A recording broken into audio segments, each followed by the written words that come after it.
Hello, good morning. Should I start now? Yes, sir. Okay.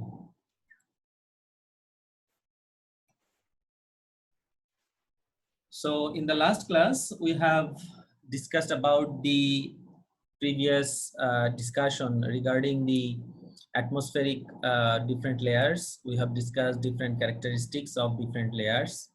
We have also discussed about few of the definitions like lapse rate and pressure, air density, different things. Today, we are going to go a little bit deeper inside so that we can understand it more in-depth knowledge about the air, about the atmosphere. So, as we know that most of the air particles are actually the molecules of different gases. And the molecules, what do you mean by molecules? Molecules is the combination of two or more atoms of a single gases. Such as nitrogen, oxygen, and many others you have.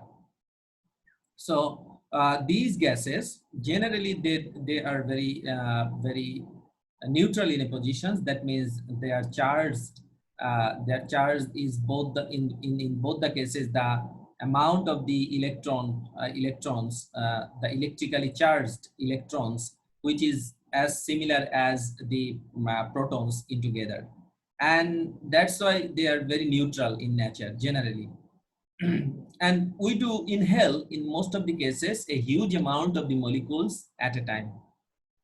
In a given time, normally a person, in a deep breath, we can get inside about a certain amount of the molecules, which is around 1 liter, if we can measure it.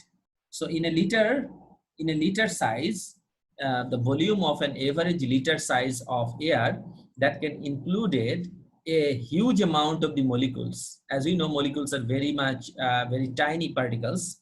So we can say these huge amount of the molecules can be inhaled in a single breath. That's we are saying almost 10 to the power 12 molecules can be inhaled in one deep breath. So 10 to the power 12 is a huge number. It say 10,000 million, 10 to the power 12. That means you can understand huge amount of the molecules you can inhale. Now, this is only for the on breath. So if you just converted it in the atmosphere, how many molecules can be found?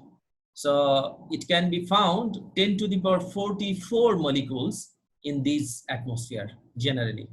So total number of the molecules of the entire atmosphere is 10 to the power 14, and this 10 to the power 14 can be a number of 10 to the power 12 multiplied by 10 to the power 12.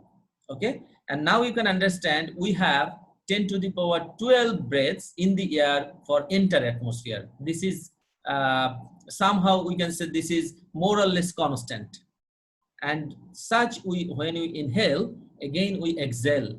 So in the time of the inhale, we take this inside, and again that will come out from our body after a certain amount of the time, and then again it can be mixed with the air currents. And if it is a well mixture positions, then that gases can, within a certain time, it can again mix up with the air, and anyone can inhale again the same breath. Thus, we can say that in considering the breaths people exhale in their lifetimes, it might be possible that our lungs, which is full of different molecules of the gases, these molecules were maybe for a long time ago, it can also be found in the same places. So it might be possible that same type of molecules was coming from different other lungs, other people's lungs, and then we can say we are actually sharing the same air throughout all of the people from the starting of this universe to at the present context. But however, we can also say that it can also be changed, because sometimes some air molecules, they can be totally transformed to another type of molecules. another type of materials, and then again it can produce in different other sources. So it might be a little bit changed depending on the sources it is started to bond, and then when it can be fully transferred to another type of materials. But similarly, we can say that the same amount of the molecules, they can be found throughout the air in somewhere in some positions. That's why we are saying that we all share the same atmosphere within ourselves. This is very interesting because the molecules we are inhaling now, it might be some couple of years ago or a couple of thousand years ago, some other peoples, they also can inhale, they could inhale that things, and then again they exhale that things to the atmosphere, and now we are inhaling now. This is very interesting.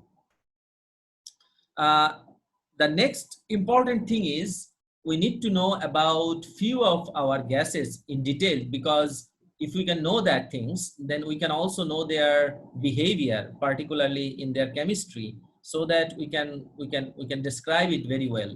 So as we know, there are two types of gases. One is permanent gases in the atmosphere, and some are very flexible gases. They are very changing in conditions. Their positions, their nature, and their amount, they can be changed due to course of time. And thus we can little bit worried about the those gases that can be changed, and that can be changed through different artificial activities, different natural activities. But before we going there, we need to just little bit discussing about two permanent gases. One is nitrogen, another is oxygen, because these two gases is comprising most of the gases in the atmosphere. Nitrogen is about 78%, and oxygen is about 21%. And if all gases are removed, or if you don't count the other gases, so the constantly fairly, we can say fairly, the nitrogen and oxygen can be a well mixture of gases, and that can be found within an elevation of 80 kilometers, because most of the gases remain under these positions and they are well stirred up. And that's why we also say this is a homosphere. That means the same types of gases, gaseous ratios can be found within this layer. Now come to the point why it is important. If you say nitrogen is a very important gas in the atmosphere, because this comprises the maximum amount of the gases. But the nitrogen is generally they don't react with other type of gases in the atmosphere. What they do, they can be removed from the atmosphere through some biological process. That means some soil bacteria, they can take it through their biological process, and they can mix up with the soil. So soil can be a good reach of nitrogen if that soil bacteria can take. Another source is in the ocean. There are many planktons. They have the capacity to take this nitrogen from the atmosphere, and they can use it inside their food chain. And that food chain also comprises with some larger animals, and they can again take it to the inside. So this is the output of the nitrogen. So how can it come out? It can be returned to the atmosphere mainly through the decaying of plants and animals matter. So this is the balance. Some are the inputs and some are the outputs. On the other side, oxygen is very much important, because oxygen can react with several other gases, several materials, and can be oxidized very easily.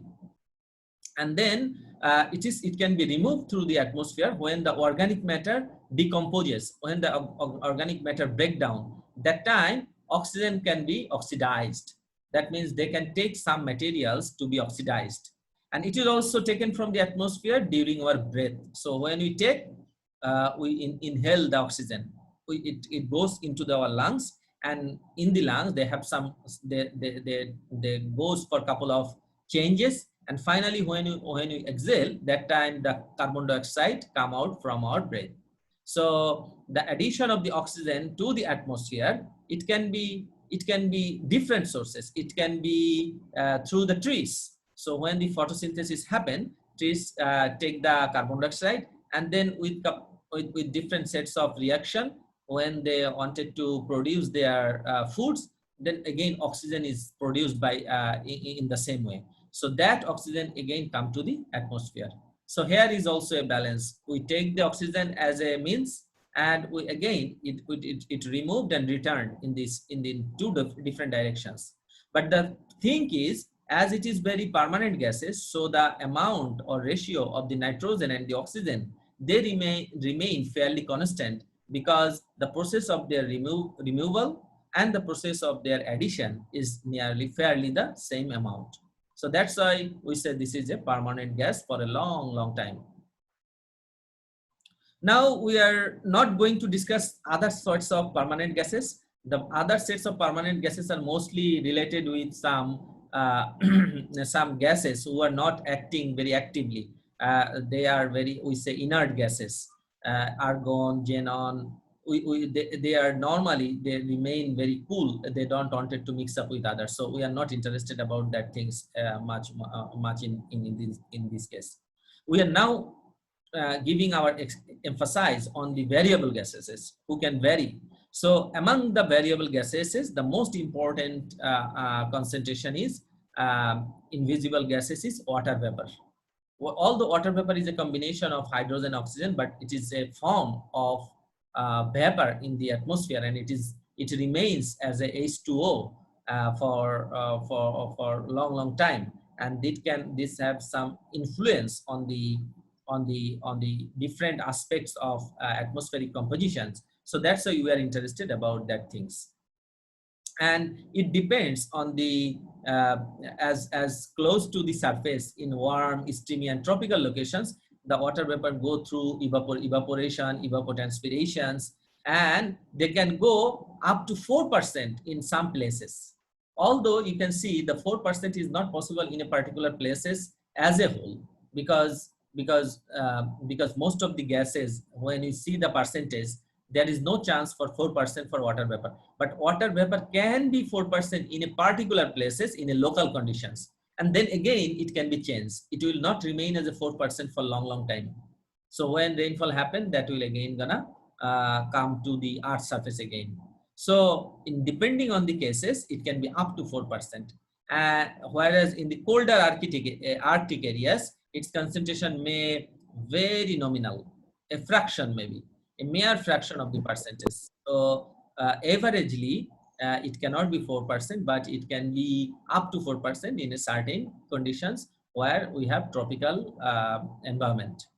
And water vapor also important, because the molecules of water vapor, they are invisible, they cannot be seen. So they like to be gases, but their behavior and their nature is also very important, because sometimes they could be ice droplets, sometimes they could be water, sometimes they could be vapor. So different types of their materials positions.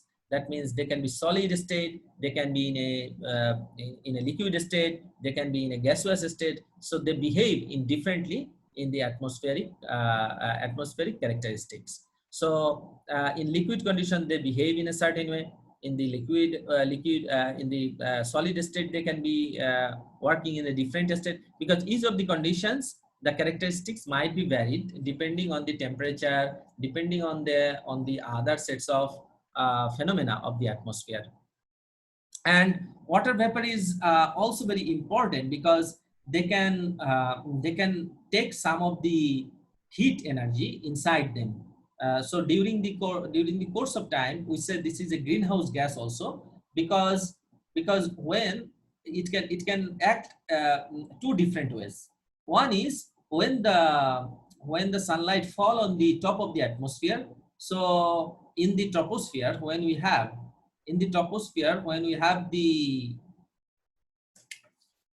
the number in the troposphere, when the sunlight fall, then that sunlight fall on the clouds, and these clouds can reflect some of the energy to the outside. When it reflects to the outside, that means it don't passes the heat energy inside the earth surface. That means earth become cool down. Okay. On the other hand, uh, other hand, when it is come inside the earth, then it changes to different types of radiation, and then when it tried to escape from the atmosphere, again this cloud they can hold up this heat. Okay, so both the way, when it tackle the heat, that means it tried to warm up the environment. So in one way they cool, and in another way they makes our earth warm. So in both the cases, in green, we can say this is a greenhouse gas, because this can change the temperature in both the way, both positive and negative way, and this is very important. Another thing is this can also hold a huge amount of the latent heat. What do you mean by latent heat? Latent heat means sometimes when we wanted to change the state from one state to another, for example, liquid to gases or gases to liquid or liquid to solid, then we need some latent heat inside. That means without the changing of the temperature, if any substance that change their state, that time we can say this is latent heat. Okay, and this latent heat, that time this latent heat also give us the positions that this can release a huge amount of the heats, and that heat is very important, because that can also be a good sources of producing some disaster materials, such as the huge amount of the pressure differences. These pressure differences, sorry, Najmul, can you just take your cursor down, because I feel problem in the lecture. Your cursor making some some color in here, annotations. Okay. Hello, Nazmul. Sharin bhai, Hello. Yes, sir. Can you just stop your cursor, because your cursor makes some color in my slides. Okay, sir. Annotations. Okay. Okay. So that's why it is very important that these greenhouse gases, greenhouse gases is on example is water vapor, and water vapor is so important because they are, in both the cases they are very important. In one way they are important source of latent heat, and latent heat also important for the atmospheric disruption, such as cyclones, such as thunderstorms or hurricanes. On the other hand, it is also working in the climate change impact, because this is also working on greenhouse gases. So in how they work on that, positive and negatively, both the way. So when the sunlight fall, it can reflect the energy so that it makes the earth cool. If there is no energy come inside, so earth become cool. On the other hand, when the heat they wanted to go back from the ground, then again this cloud structure they can they make a obstacle. They make a obstacle, and so that the energy cannot passes out. So that time our earth become warm up. So in both the way, this work on the green as a greenhouse gases. So that's why water vapor is very much important. Now, if I ask you the question, why water vapor is very much important in the atmosphere, can you explain it in your exam?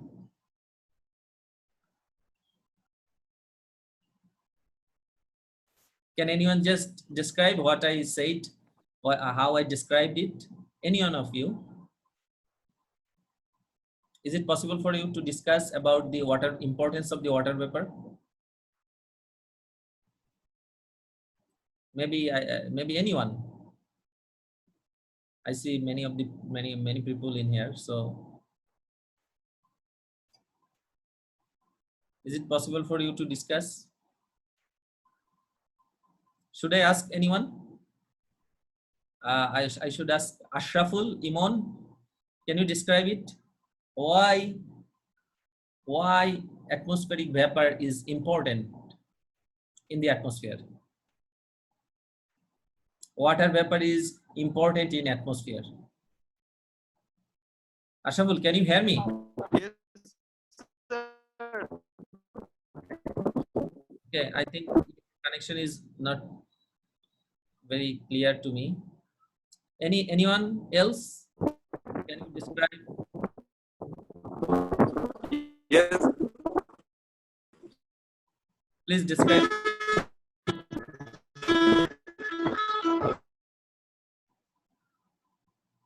Hello? Tanmoy, can you describe that? Tanmoy, may I ask you?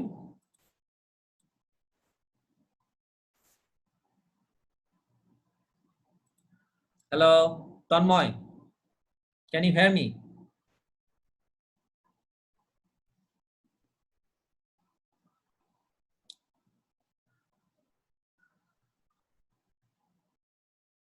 Anyone else?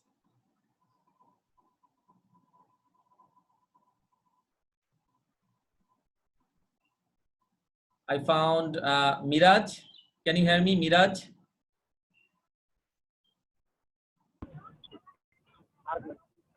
Hello, Miraj, can you hear me?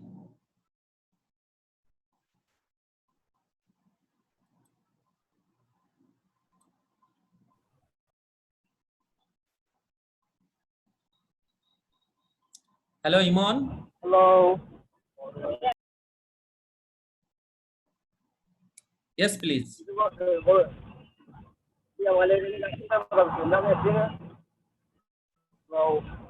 হ্যাঁ আমি শুনছি hello Tanmoy হ্যাঁ তন্ময় বলো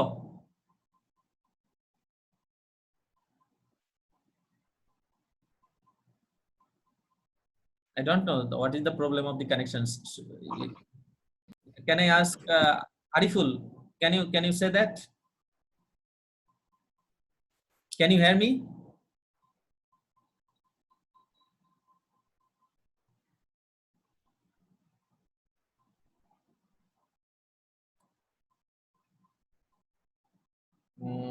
Siam, can you hear me? Siam, can you hear me? Yes, sir. I can hear you, sir. So what is the problem of others? I don't know. No one can. No one is Sir, clear. I can hear you smoothly, sir. Okay. Then I should ask Adnan. Can you hear me? Adnan Firdaus. Yes, sir, I hear you. Okay, fine. Yes, sir. So whatever I discussed in this lecture about the water vapor, can you just give me a little idea why a water vapor is very much significant in our atmosphere? আর water vapour অ্যাটমসফিয়ারে বিভিন্ন স্টেটে থাকে as Okay. Like solid স্টেটে থাকে, liquid স্টেটে থাকে, vapour স্টেটে থাকে। স্যার এগুলো হচ্ছে স্যার এনার্জি সোর্স হিসেবে কাজ করে অ্যাটমসফিয়ারে।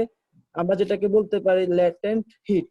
Okay, এটা স্যার লার্জ অ্যামাউন্ট হিট কে রিলিজ করতে পারে fine. Sir. This is one. Another thing. Sir এটা গ্রিন হাউস গ্যাস কেও পোটেন্ট করতে পারে sir. Yes, but not prevent. It means it can. Okay, let's ask someone else. Nadia, can you give me the answer? Nadia Tasneem. Yes, sir. Assalamu alaikum, sir. Walaikum assalam. So can you give me the answer? Whatever the Adnan discussed. Can you give me another reason why it is important? Sir water ভেপরটা যখন হিটটাকে মানে reflect করে চলে যায় হিটটা, তখন হচ্ছে আর্থটাকে কুল রাখতে হেল্প করে। কিন্তু যখন হচ্ছে আর্থের ভিতরের হিটটা কে বাইরে যেতে ওটা একটা অবস্টেকেল দেয়, তখন হচ্ছে বাইরের হিটটা যেতে পারে না, তাই ওটা একটা গ্রিন হাউস গ্যাসের মতো কাজ করে। আর ল্যাটেন্ট হিটটার ক্ষেত্রেও ওয়াটার ভেপর মানে ল্যাটেন্ট হিট প্রডিউসের ক্ষেত্রেও ওয়াটার ভেপর ভূমিকা রাখে। Okay. Can you just explain what do you mean by latent heat? Sir যেই হিটটা হচ্ছে সলিড থেকে লিকুইড বা লিকুইড থেকে সলিডে যেতে হেল্প করে সেটাকে latent heat. Okay, fine. Thank you very much. Can I ask Fahrial? Fahrial, can you explain it? আসসালামু আলাইকুম স্যার। স্যার water vapor এরটা নাকি Yes, latent heat টা? yes, water vapor একটা water vapor. Why water vapor is significant in our atmosphere? Sir firstly water vapour solid এবং liquid দুইটা ফর্মেই থাকতে পারে এবং সেটা প্রিসিপিটেশন হিসেবে ফল করতে পারে অ্যাটমসফিয়ারে। এরপর ওয়াটার ভেপরটা লেটেন্ট হিট হিসেবে আমাদেরকে অ্যাটমসফিয়ারিক এনার্জি প্রদান করে, যেটা আমাদের স্টর্ম বা বিভিন্ন অ্যাটমসফিয়ারিক ফেনোমেনাতে কাজ করে। তারপর হচ্ছে sir green house gas effect হিসেবেও ইউজ করতে পারে, যেমন ওটা এনার্জি ট্র্যাপ করে রাখে, তো তখন আর্থ ওয়ার্ম How, হতে how থাকে। do how do they trap the energy? Sir How do they trap energy? I explained it in two ways. Can you just explain what are the two ways they can act on the energy? Sir sir ফার্স্টে sorry sir sir ফার্স্টে যখন আমাদের মানে water ভেপরটা একটা ইয়ার মতো কাজ করে, ব্ল্যাঙ্কেটের মতো আমাদের আর্থ অ্যাটমসফিয়ারে একটা, স্যার আমি বুঝাই বলতে পারতেছি না। So, okay, fine. Thank you. Most of your answer is very nice. Thank you. I got the message. But let's discuss it again. So in water vapor, as I said, two important things. One is latent heat, which is related to release the heat during the change of their positions. That means solid state to gaseous state or gaseous state to solid state. So without the changing of the temperature, when we change our state, that time there needs some latent heat. We say this is latent heat, and this latent heat is very much essential because this can produce the cyclones, thunderstorms, many things. This is one important thing. Another important thing is water vapor is a greenhouse gas. So when do we say greenhouse gas? That means they also trigger the climate change. That's why this is greenhouse gas. So how they trigger? They work in two different ways. One is when the sunlight fall, that time some of the sunlight, they cannot come to the earth's surface because they reflected on the top of the clouds. This is one thing. So when they reflected, that means that light cannot come inside the earth, and that means our earth is being cool, should be cooled down because the energy is not coming inside. This is one way. Another thing is the heat which has already been in the earth's surface, then the heat transferred, and then that heat wanted to go back again outside the atmosphere. That heat again obstacled by the cloud, because when they wanted to go back, when they wanted to release, that time these cloud, they make a coverage, and they don't want it to go back. They are making some barrier to go out. So that's why that time the energy remain in the atmosphere, and that becomes too hot. And that time we say this also influence the warming up. That means the greenhouse effect. So in this way, not cloud, we say in this way, the water vapor is very much important for our atmosphere. Is it okay for everyone? Yes, sir. In your example, Sir, we can simply tell that it regulates the warmth and coolness of the Earth's surface. you can say simply, but if you wanted to describe, because maybe the marks is, for example, 3 for this question. Yes, If sir. you have 3 marks, then you need to a little bit differently you have to discuss. So someone Yes, sir. asked me, can water vapor differentiate the rays coming from the sun? I don't, Protoy. What do you mean by that? What is the differentiate? What do you mean by that? Can you explain it, Protoy? Sir, I think he asked about the reduction of heat, sir. Can water vapor differentiate the rays coming from the sun? Okay, he cannot say. Okay, let's discuss about that. Okay, so when water vapor come, when the rays come, it fall on the top of the cloud. So we will also see this in the in cloud chapter, but let's discuss little bit in here. If the rays fall on the top of the cloud, then some energy they should be reflected. So what do you mean by reflect? Reflect doesn't mean that it come inside, it fall, go back. So that means they don't create any temperature difference. Secondly, when some of the energy they can be absorbed, so absorbed energy surely increases the heat. Okay, so that means they reduces. On the other hand, when this is the sunlight, this is the sun rays which you are discussing, which you are asking. This is the sun rays which is coming from the sun. It is the time when the input is coming. Okay, but on the other hand, when output is going, that means the sun rays, which is light, that transferred to the heat energy, and then the wavelength is maximized. That maximum wavelength they wanted to go back, that is heat energy. That heat energy again should be barriered, should be obstacle by the clouds. So that is different. That again increases the heat. So in a sense, if you say this is reflection, then the reflection doesn't change change anything. It can only reduces the amount of the sunlight that is coming from the sun.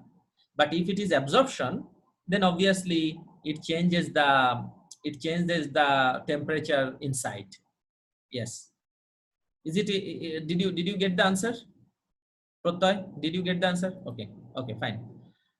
Now we are going to discuss a second one, carbon dioxide, which is very much discussing discussing topic nowadays. So in the atmosphere, although the percentage of the carbon dioxide is very low in the atmosphere, we say 0.038%. According to our sources, it might be now 0.04 or something, but think about 0.38%. So 0.038%, it means a very nominal amount of the carbon dioxide. Sorry, I should not say 0.04%. I should say 400, around 400 ppm. I can say that. That is the different things. So carbon dioxide, which is coming to the atmosphere, it comes, as we know, carbon dioxide coming from the plants because they release the oxygen. They release the oxygen, but when they died, that time that is coming from the vegetation as a carbon dioxide. That time no oxygen, because they become decaying and they are releasing their carbon substances with oxidized form during the breakdown of their materials. That means decomposition. But it also comes from other sources such as volcanic eruptions. It also coming from us, like the human beings. When we breathe, that time we also produce some carbon dioxide that is releases to the atmosphere.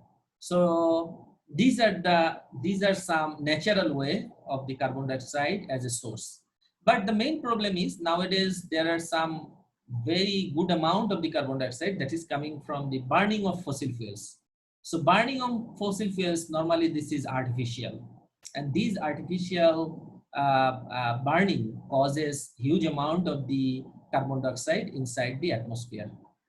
On the other hand, if you say removal, that means to decrease the carbon dioxide from the atmosphere, it might be processed as a process of photosynthesis by the plant, because plant take it and then they make their food, and thus the carbon dioxide change different chemical reactions, and finally the carbon has been sequestered inside the body of the plant.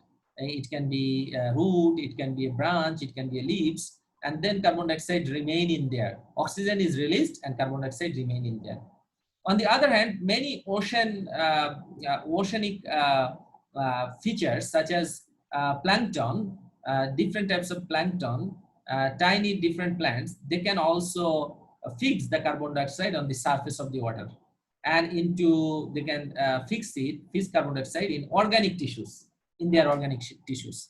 And carbon dioxide also that dissolved directly into the surface water, which is mixed up with the water currents. Sometimes the water goes inside, downward, and circulates. In due time, they can also be go inside, but the amount is very low.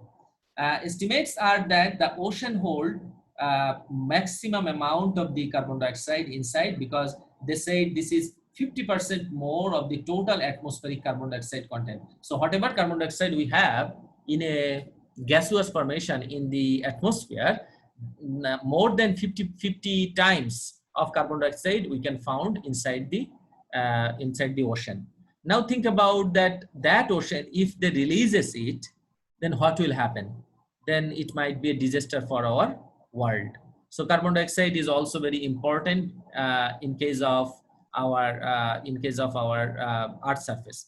Now, if you just see about this figure, the red colors, it shows how the carbon dioxide come inside. That means how reduces the amount of the carbon dioxide from the atmosphere to the different directions. For example, through photosynthesis, the plant can take up this.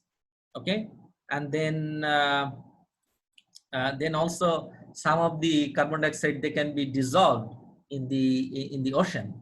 This is another one. On the other hand, if you see the black line, you can see this is the release of the carbon dioxide. So there are many different sources: volcanic eruptions, burning of the plants, or we can say some fossil fuel combustion, respiration of the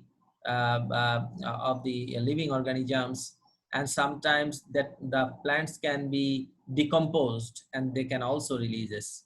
So many different ways the carbon dioxide can be released, and some of the ways they can also become inside. So this way the carbon dioxide has been increasing nowadays, and we are very much conscious about that. So from 1958, the atmospheric concentration of the carbon dioxide has been increasing, and this has been risen more than 20% from that time to now 2020 or 2010, up to 10 you can expect. And the first measured, it has been first measured in Hawaii. It said Mauna Loa Observatory. They measured it through some processes, and they say this has been increased several other processes which we have discussed now. And then the increase appears so due to mainly the burning of fossil fuels, because the other process was natural. If you see the decomposition, if you see the photosynthesis or respiration, these are very natural processes, and we cannot actually have in our ability to stop that or to tackle that largely. But in case of our artificial activities, which we have done through burning of the fossil fuels or maybe deforestation, they plays a significant role, because this is fully dependent on our activities, and they are directly increases the carbon dioxide into the atmosphere. Perhaps this 20% which we can see, this is coming from these activities, because before that, the carbon dioxide production and the releases were in a way they were same. So previous time, the amount of the red color, which is coming from atmosphere to the inside as a lock, that is same to the release, but now the release increases in 20%. So that's why it is very important for us nowadays. Carbon dioxide, how we can know that the carbon dioxide actually they were not in a position that which we can see today. How we can say it has been increased as 20%? How we can say because the carbon dioxide measurement is the process of the carbon dioxide measurement is not very or in a old fashion, old days. It normally we do not have sufficient data record before 1958, before the time period, because that time there were no observation center that we have measured carbon dioxide at large. But nowadays we can also measure it, the past temperature. We can also produce that. How we can do that? One process is we can get the information from the ice cores. How? In several areas of this Earth surface, particularly in Arctic and Antarctica, we have several places where the ice has been long time that has been covered with sheet of ice. So ice has been covered up with ice. That means maybe for 1,000 years this ice did not melt down. So that means the ice remains in there 1,000 years ago. They have the information of that 1,000 years ago. So now if you have a core means if you have profile of the ice, if you dig it and you can get a ice cores and you can just analyze them, then you can also see that there are some information in there. So one such information is carbon dioxide. And from the bubbles of tiny bubbles which air trapped within the ice sheet, we can found that the carbon dioxide level of carbon dioxide was not too much before the industrial revolution. That means before 1800, we don't have actually huge amount of the carbon dioxide. It said only 280 ppm. So 280, now it is more than 350 to 400. So it actually, you can see within these 100 or 200 years, it has been increased a huge amount of the carbon dioxide into our atmosphere.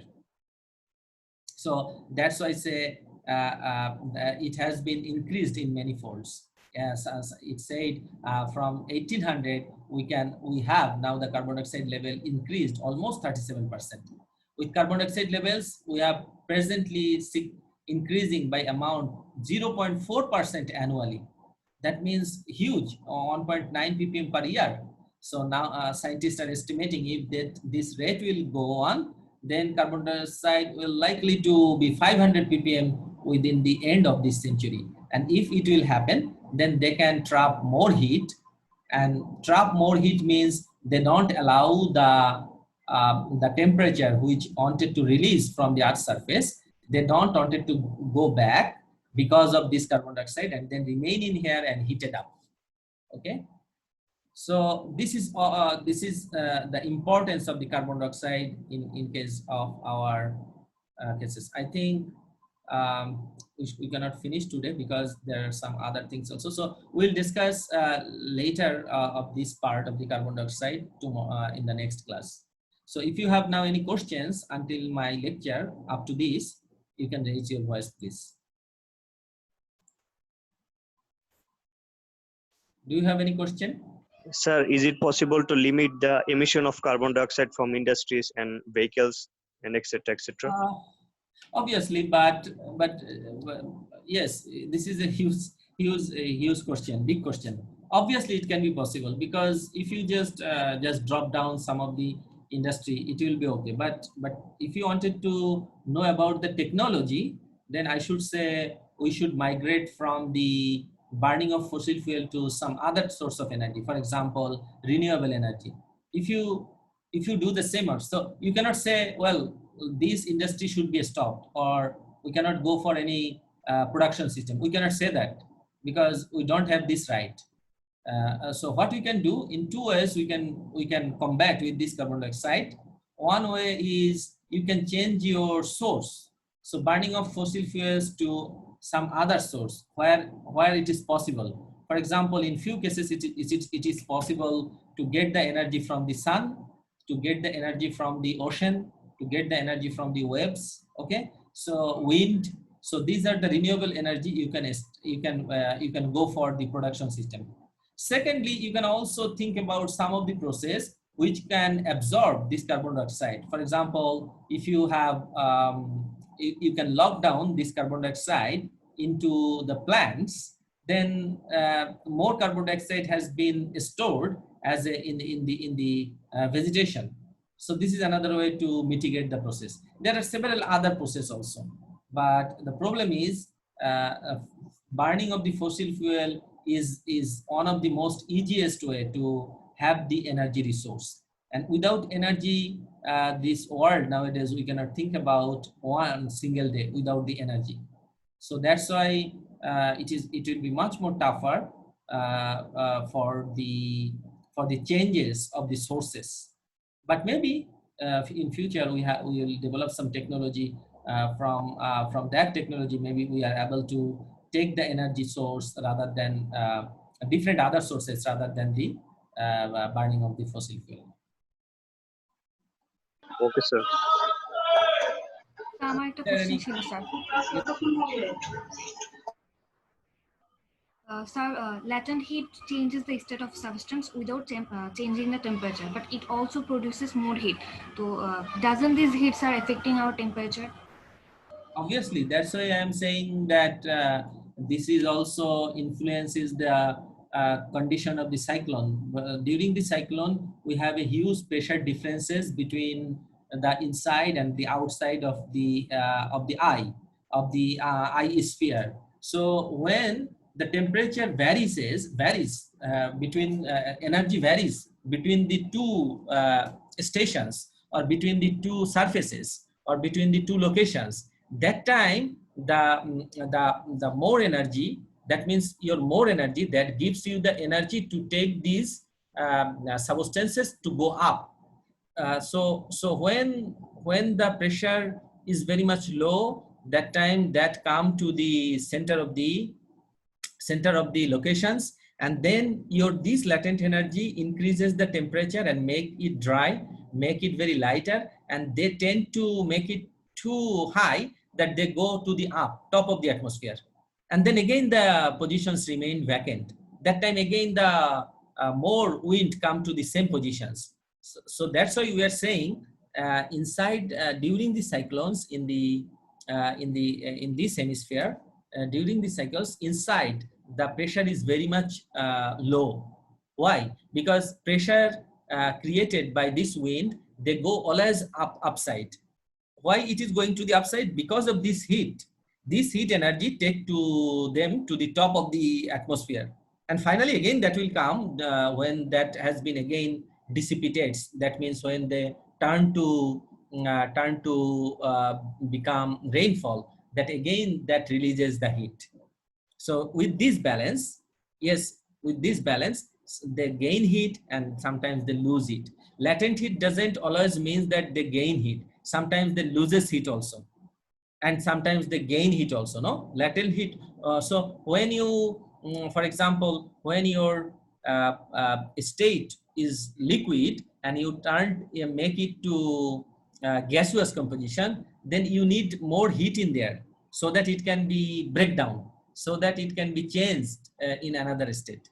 On the other hand, if you take for example, your ice particles, now you wanted to turn it to liquid, or liquid to ice, then what will happen? Sometimes the heat will come inside, and sometimes the environment can take the heat. So releases heat and taking the heat, both the way the latent heat works, and this latent is working on during the disaster time. Are you clear about that, Shubhra? Yes, I am clear. Thank you, sir. Is there any other question from any of you? Okay, so I think you are almost clear about this. We will discuss more about this in some lectures ahead. We are going to discuss about few other things about carbon dioxide in the next class. So I will discuss to your monitor later about the next class. And Siam, can you just email me the absent roll number? Okay, sir. Or you can give it through the Google Classroom also. Okay, sir. Okay, so thank you all joining me, and hopefully you will again come to the next class in this week. Thank you all. Thank you, sir. Assalamu alaikum. Welcome. Assalamu alaikum, sir. Welcome.